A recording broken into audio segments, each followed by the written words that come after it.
इंसान आज के दौर में इतना हद से ज़्यादा गिर गया है कि आप किसी पे यकीन नहीं कर सकते। समय इतना तेजी से बदल रहा है,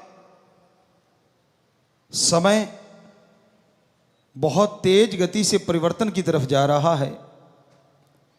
वो परिवर्तन कैसा होगा, क्या होगा, ये तो राम जी जाने, वो ओम हरि परमात्मा जाने। लेकिन जो उसकी निशानियां हैं हमारे पवित्र वेदों में, जो हजारों लाखों करोड़ों साल पहले इस धरती पे आए, लिखे गए, तो वो निशानियां सारी वही होती जा रही हैं जो पहले भी कई बार हो चुका है। कितने बार हुआ होगा, ये विज्ञान में कोई समझ नहीं है, लेकिन धर्म महाविज्ञान है। हमने अपने पवित्र धर्मों में जितने भी पवित्र ग्रंथ हैं सबको पढ़ा। पवित्र वेदों में पवित्र रामायण है, महाभारत है, और सभी धर्मों के पवित्र ग्रंथ, महापुरुषों के वचन पढ़ के देखे। और शास्त्र नाम शाह मस्ताना जी दाता ने फिर अनुभव करवाया, महसूस किया। तो आपसे बोला कि वही चीजें जो महसूस की आपको बताएंगे।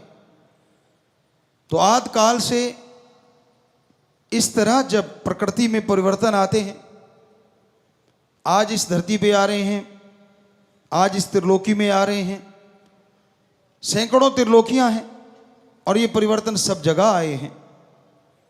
उनके अनुसार आने वाला समय बहुत ही बुरा है।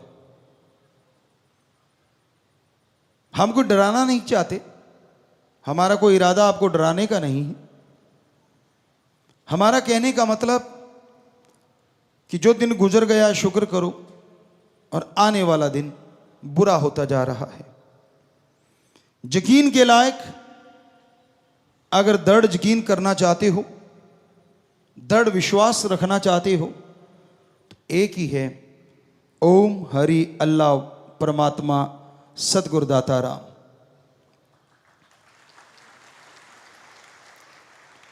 कहीं आप ये सोचो फलां आदमी ऐसा है, मैं उसके पांव छूऊंगा या मैं उसको सत्कार करूंगा तो शायद भगवान मिल जाए।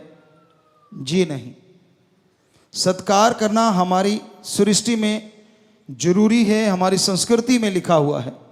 हर किसी का सत्कार करो, हर किसी की इज्जत करो। माँ बाप बच्चे को लड़ते भी हैं, रोकते भी हैं, लेकिन इसका मतलब ये नहीं होता कि माँ बाप आपके दुश्मन हैं। इसलिए रोकते हैं ताकि आपके आने वाले समय में कोई आपके ऊपर बोझ ना आ जाए, क्योंकि उनकी लाइफ का तजुर्बा होता है। चलो माँ बाप रोकते होंगे, किस तरह से रोकते हैं वो आप लोग जानते हैं, लेकिन संत पीर फकीर जब रोकते हैं उसके पीछे आपकी जिंदगी का बहुत गूढ़ रहस्य छुपा होता है। तो आज दौर, समय का दौर ऐसी ऐसी करवटें बदल रहा है, हम आपको लिख के देने को तैयार हैं। यकीन के लायक अगर कोई है तो वो ओम हरि अल्लाह सतगुरु राम है। माना कि कोई भी काम धंधा करते हैं यकीन करना पड़ता है। अब किसान भाई दुकानदार पास जाते हैं और दुकानदार कह देता है कि भाई ये गेहूं ले जा, फलां बीज ले जा, इतने मन या इतने क्विंटल प्रति एकड़ फसल होगी। बताइए किसान क्या कर सकता है? वो सूंघ के देख सकता है? जी नहीं। क्या खा के बता सकता है कि इतनी होगी? नहीं। हाँ, उसने उस बीज का अगर पहले प्रयोग किया है तो बता सकता है कि ये बीज मैंने प्रयोग में लाके देखा, इतने क्विंटल प्रति एकड़ पैदावार होती है। पर अगर नया बीज लेता है तो वो नहीं बता सकता किसी भी इंद्रियों से, ज्ञान इंद्रियों से, किसी भी तरीके से नहीं। तो वो क्या करता है? उस दुकानदार पे विश्वास, यकीन करना पड़ता है, और वो यकीन बना होता है आगे से आगे, आगे से आगे। और जब बीज डालता है, निराई गुड़ाई, खाद स्प्रे जो भी होती हैं सही समय पे करता है तो फसल भी अच्छी होती है। तो यकीन हकीकत में बदल जाता है, वास्तविकता में बदल जाता है कि हाँ उतना ही हुआ, तो उस बंदे पे यकीन और बढ़ जाता है। लेकिन रूहानियत, सूफियत कहती है, जो परम पिताजी वचन किया करते, आज भी करवा रहे हैं, कि रहना मस्त ते होना होशियार चाहिए। मस्ती अपनी जगह है, लेकिन सचेत रहना अपनी जगह है। जो आदमी आंखें बंद करके किसी पे यकीन कर लेते हैं, आज नहीं तो कल धोखा जरूर खा जाते हैं। समय का दौर ऐसा है। इसलिए हे मालिक के प्यारो, यकीन, दृढ़ यकीन तो सिर्फ एक पे ही रखना चाहिए, बार बार नहीं कहना चाहेंगे। सो वो आपको बताया, या तो उस ओम हरि अल्लाह वाहिगुरु राम पे, या उसके कोई सच्चे संत सदगुरु पीर फकीर पे जो आपको राम से जोड़ता हो, आपसे कोई पर्सनल उसको कुछ लेना देना ना हो, आपके पैसों से या तन मन धन से। हाँ, मन से जरूर होता है। संत कहते कि मन को अच्छे कामों में लगा, बुरे कर्म मत कर, धन को अच्छे कर्मों में लगा, कार्य करता रहे और मेहनत की, कड़ा परिश्रम करके हक हलाल की कमाई कर, हार्ड वर्क कर। तो ये तो वो जरूर कहते हैं, पर उनको अपना कोई स्वार्थ किसी से नहीं होता। निस्वार्थ सेवा करता है सच्चा संत या उसकी औलाद, उसके भक्त। पर जब सेवा करते हो, किसी से मान बढ़ाई की इच्छा ना रखो। हम सेवा कर रहे हैं उस परमपिता परमात्मा की औलाद की, हम सेवा कर रहे हैं सृष्टि की, वो भी परमपिता परमात्मा की औलाद है। तो भलाई करने वाले भलाई किए जा, परवरदिगार मिलेंगे तू। भक्ति किए जा, जब भलाई किए जा, जब प्रेम किए जा, बेगर्ज निस्वार्थ भावना से। यहां गर्ज आ जाती है, वहां प्रेम खत्म होने लगता है। तो इसलिए बेहद जरूरी है दृढ़ यकीन परमपिता परमात्मा मालिक पे रखो। और सहजोबाई वाली बात जो आपको इतनी बार सुनाई हमने, उसको दिलो दिमाग में धार के रखो। निगाह में किसी दूसरे के लिए वो ख्याल नहीं होना चाहिए जो ओम हरि राम परमात्मा के लिए होता है, एक भक्त के लिए। हमारा कहने का मतलब ये नहीं कि रिश्तों में प्यार ना दो। जो रिश्तों में सही है, जायज है, वो प्रेम दो। भाई बहन का रिश्ता है, माँ बेटे का, बाप बेटे का, बेटी का, माँ बेटी का, तो जितने भी रिश्ते हमारे समाज में हैं, उनके प्रति जो कर्तव्य है, जो सही भावना है, वो रखते हुए आप सत्कार भी करो और प्रेम भी रखो। लेकिन हद से ना गुजर जाओ। जब आदमी हद से ज़्यादा गुजर जाता है और उसके जब चोट लगती है, जब यकीन टूटते हैं, तो वो चोट को सहन नहीं कर पाता। आपने देखा होगा, समाज में देखा होगा, खुद महसूस किया होगा। छोटे से बच्चे को मां पालती है, पहले 9 महीने गर्भ में रखती है, कितनी उम्मीदें, कितना चाव होता है, पर दर्द भी बड़ा होता है। मां सहती भी बहुत है। बच्चा बाहर आता है, माँ बाप उम्मीद रखते हैं बड़ा हो के ये ऐसे होगा, ऐसे होगा, मतलब अपने सुख के लिए कह लीजिए, या यूं कह लीजिए कि हमारी एक संस्कृति है, एक रीत है कि हाँ अब हम संभाल रहे हैं तो बुजुर्ग अवस्था में ये हमारा सहारा बनेगा, सीधी सी बात। लेकिन आज का दौर ऐसा आ गया है, बच्चा जवान होता है और उसकी भावनाएं अंगड़ाइयां लेने लगती हैं। गदा पचीसी उमरा जोर जवानी का, परमपिता दाता रहबर ने एक ये भजन बनाया कि एक दौर ऐसा आता है जिसमें आदमी को लगता है मैं ही सही हूं, बाकी सारी दुनिया गलत। तो उस दौर में वो अपने माँ बाप को, परिवार को कुछ नहीं समझता, उसके पर्सनल रिलेशन हो जाते हैं, यानी वो कहते हैं मेरे ही रिश्ते हैं, मेरे तक ही सीमित। तो भाई ऐसे समय में जब ऐसा कुछ हो रहा है तो कितनी चोट लगती होगी सच्चे माँ बाप के दिल पे, जिनको बच्चे एक पल में ठुकरा देते हैं। इसका मतलब ये नहीं कि रिश्तों में यकीन नहीं रखना, रखना तो पड़ेगा ही, लेकिन संस्कार अच्छे दो बच्चों को। संस्कार अच्छे दोगे तो वो नेक इंसान बनेगा। लेकिन सबसे बड़ी बात एक और भी है, संस्कारों के साथ सोहबत, संग, साथ का भी ध्यान रखो कि आप कैसी सोहबत करते हैं, आपका ध्यान कैसा है। जैसे आपके बच्चे हैं, कहाँ बैठते उठते हैं। हमने देखा है हीरे को कंकर बनते देर नहीं लगती, अगर वो बहुत हाई टेम्परेचर में रहने लग जाए, और दबे हुए कंकर को हीरे बनते देर नहीं लगती अगर वो जौहरी के हाथ लग जाए। क्योंकि बहुत टेम्परेचर एक ऐसा डिग्री होता है जिसमें हीरा भी पिघल जाता है, और धरती से ही ये हीरे निकलते हैं, वो कंकर होते हैं, अनगढ़ होते हैं। और जब जौहरी की निगाह पड़ती है वो उसे तराश देता है, उसके एक एक कोन में, उसके रंग में, उसकी पॉलिश में ऐसा चमका देता है कि उसका मोल हजारों लाखों करोड़ों में चला जाता है। संग का रंग जरूर चढ़ता है, इसलिए बच्चों का ध्यान रखो वो गलत सोहबत में ना चले जाएं। कितना भी बड़ा भक्त क्यों ना हो और कितना भी आम आदमी क्यों ना हो, इतिहास गवाह है ऐसे ऐसे लोग हुए जो बुरे कर्मों में बेहद मस्त थे, लेकिन किसी संत पीर फकीर की शरण में गए तो वो अव्वल दर्जे के भक्त बन गए, संत बन गए। और ऐसे ऐसे भी उदाहरण हैं कि माँ बाप बहुत बड़े भक्त थे, लेकिन उनके बच्चे गलत सोबत में पड़ गए और वो राक्षस बन गए।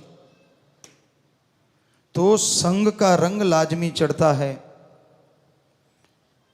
जब आदमी किसी संग का हद से ज्यादा यकीन करने लग जाता है वो गलत है। आज के दौर में, आज का समय आपको जैसे बताया बहुत ही भयानक है। आने वाला समय कैसा होगा ये तो राम जी जानते हैं, लेकिन जो अनुभव में आता है कि अच्छा नहीं है।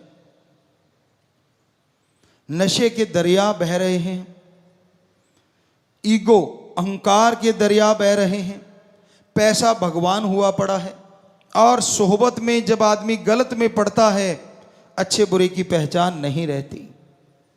इसलिए हम आप सबसे हाथ जोड़ के यही प्रार्थना करेंगे कि हद से ज़्यादा यकीन एक पे किया जाता है, वो ओम हरि या उसका कोई सच्चा संत पीर फकीर है, वरना और किसी पे हद से ज़्यादा, एक हद तक एक सीमा है रिश्तों की, उससे ज़्यादा अगर यकीन कर बैठोगे तो कभी भी धोखा खा सकते हो। हमने ये देखा पीर फकीर की बात ना मानते हुए कई सज्जन ऐसा कर बैठते हैं और फिर पछताते रहते हैं। तो आप सबसे यही प्रार्थना कि सुमरन किया करो, राम का नाम जपा करो, क्योंकि चक्की जब चलती है सब कुछ पिस जाता है, लेकिन जो धुरे के साथ लगे दाने, सारा आटा पिसने के बाद पत्थर उठाते हैं तो वो ज्यों के त्यों पड़े होते हैं। ये आज से नहीं, साईं मस्ताना जी महाराज 1948 से लेके आज तक पता नहीं ये कितनी बार वचन हम लोगों ने आपको किए होंगे, क्योंकि ये एहसास है, एक अनुभव है, एक तजुर्बा है सूफियत का, रूहानियत का। तो वो समय कब आएगा, वो समय कौन सा होगा, ये तो परमपिता परमात्मा जानते हैं। लेकिन जो निशानियां हैं वो अजीबोगरीब जरूर हो रही हैं। क्या आप नहीं फील करते? आप किसी बुजुर्ग से पूछ लो, क्या मई के महीने में 15 दिन सावन जैसी झड़ी लगी है? ऐसे ऐसे देशों में, यहां कभी गर्मी पड़ी नहीं थी, गर्मी से लोग मर रहे हैं। ऐसे ऐसे देशों में यहां बरसात की बूंद नहीं पड़ी थी, वहां बाढ़ आ रही है। कभी पहले सुना? हमने तो नहीं सुना। हालांकि 55-56 साल की उम्र, 56 की हो गए, लेकिन नहीं सुना। तो हमसे बड़े भी उम्र में, उम्र दराज की बात है, बुजुर्गों से पूछा 100-100 साल के, वो कहते हमने नहीं सुना, हमने तो बाप दादा से नहीं सुना। तो इसका मतलब हो क्या रहा है? क्योंकि ऐसा ही समय कभी पहले भी आए थे। सब सृष्टियों में, सब धरतियों पे, सैकड़ों जगह जो त्रिलोकियां, उनमें भी आया। तो आज इंसान की ईगो बढ़ गई है। इंसान संतों को जब बेवकूफ समझने लग जाता है, भगवान को मतलब परस्ती के लिए इस्तेमाल करने लग जाता है, तब समझ लो समय बुरे से बदतर होता जा रहा है, बुरे से बुरा होता जा रहा है। तो आज का दौर कुछ ऐसा ही होता जा रहा है। आज के दौर में लोग मतलब परस्त ज्यादा हैं, अपना मतलब हल करने के लिए इस्तेमाल करते हैं भगवान का। क्या आपने खुशी खुशी कभी किसी को भगवान को याद करते देखा? मालिक के प्यारे होंगे जो करते हैं, ऐसा नहीं कि बीज नाश हो गया। बहुत कम लोग। धंधा डगमगा रहा है तो भगवान प्यारा, बच्चा बीमार हो रहा है तो भगवान प्यारा, पेपर सिर पे हैं तो भगवान प्यारा, खेलने जा रहे हैं, कंपटीशन तगड़ा है तो भगवान प्यारा। तो मेनली भगवान हम लोगों ने ऐसी शक्ति समझ लिया कि जब जरूरत पड़े इस्तेमाल कर लो, जब उसकी जरूरत नहीं साइड पे कर दो। जबकि यह गलत है। अगर आप सुख शांति में परमात्मा का नाम लोगे तो यह हो नहीं सकता कि आपके नजदीक कभी दुख आए भी। इसलिए सुख शांति में सुमरन किया करो ताकि दुख आने ही ना पाए। डॉक्टर साहबान क्या बताते हैं, हमारे बहुत से डॉक्टर यहां बैठे होंगे, कि हमारा शरीर हमारा खुद का एक डॉक्टर है। जब हम अपने शरीर की नहीं सुनते तो हम धोखा खा जाते हैं। आप खाने लगते हो, ठूंसते हो, जब खाना एक अलग चीज है, ठूंसना एक अलग चीज। स्वाद लगता रहता है, अंदर से जरूर आवाज आएगी कि बस हो गया, डकार भी आएंगे, बॉडी कहती है बस, कहता नहीं नहीं स्वाद बहुत है। और फिर ये स्ट्रेचेबल कपड़ा है, हमारी स्किन, ये यूं भी बढ़ जाती है और चिपक भी जाती है, ये अपने हाथ में। तो आप डस्टबिन, कल हमने भजन में सुनाया था आपको कि डस्टबिन पेट को ना बनाओगा, कि भाई डस्टबिन ना समझो इसको। पेट्रोल आपको प्योर चाहिए गाड़ी में, कहीं कैरोसिन ना मिला हो, गाड़ी 70-80 हज़ार की आ जाएगी। क्या ये शरीर किसी से बदल लोगे? नहीं बदल सकते। तो इस शरीर के लिए भी तो सोच समझ के खाया करो, एक लिमिट होनी चाहिए। अरे पशु नहीं सोच समझ के खाते, उनको भी अफारा आ जाता है। भैंसों को देखा हमने घरों में रहते हुए, जो किसान भाई बैठे हैं जो ये काम करते हैं, उन्होंने देखा होगा कई बार अच्छा चारा लगा, इतना खा लेती हैं, दूध कम हो जाता है। सोचते हैं ये क्या हो गया, मैंने तो बढ़िया खिलाया था, ये नहीं पता वो ओवरडोज हो गई अंदर। तो आपकी भी तो होती है, किसके नहीं हुई होगी? कभी ना कभी तो ज्यादा खा ही लिया होगा। वो कहते हैं ना, एक कहावत है पुराने बुजुर्गों की, भूखा ना पछताए खा के पछताए। भूखा क्या पछता लेगा, उसके अंदर क्या है, हल्का फुल्का ठीक है तेजाब बना, ये हुआ, लेकिन इतना भी भूखा नहीं, थोड़ा भूखा। और ज्यादा खा लिया, ओहो गैस बन गई, तेजाब बन रहा है, हजम नहीं हो रहा, फूल के कुप्पा हो गए, गैस निकल नहीं रही। ढूंढते कैसे निकले, जैसे खाया तो पटाख से, निकलने में तो टाइम लगेगा ना, आंतड़ियां धीरे धीरे। तो कहने का मतलब, आप अपने शरीर का ध्यान रखिए और आत्मा का ख्याल रखिए। आत्मा का ख्याल रखोगे शरीर मजबूत हो जाएगा, आत्मा का ख्याल रखोगे तंदुरुस्ती ताजगी आएगी, आत्मा का ख्याल रखोगे, विचार शुद्ध आएंगे और शुद्ध विचार से ही हो सकता है भगवान कृपा कर दें और आने वाले भयानक समय को परिवर्तित कर दें और बदल दें, अदरवाइज मुश्किल है। तो सुमरन और सेवा नेक नियत से किया जाए, फलता फूलता जरूर है।